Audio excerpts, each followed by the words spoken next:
ও কিছু করতে হবে এখন, ভাবতে হবে না, ওইসব আর ভাবতে হবে না।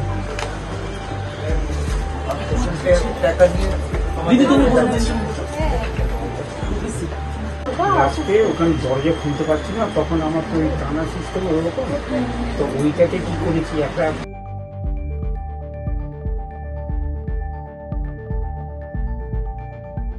কারা এর জন্য দোষ, কারা অ্যাকাউন্টেবল, কারা দায়বদ্ধতা নেবে?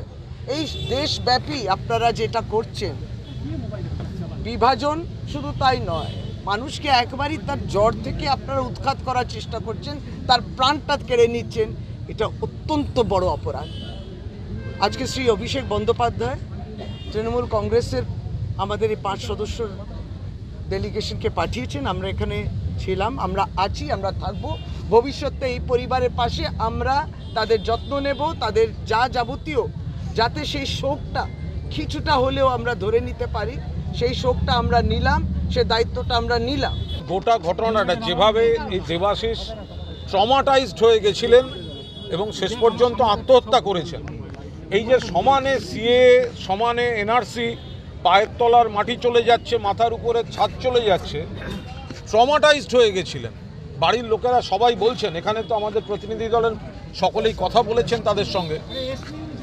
আমাদের পরিষ্কার বক্তব্য, এই যে মানুষের মধ্যে আতঙ্ক তৈরি, এর জন্য দায়ী কেন্দ্রীয় সরকার, এর জন্য দায়ী বিজেপি নেতারা, পরিষ্কারভাবে দায়ী।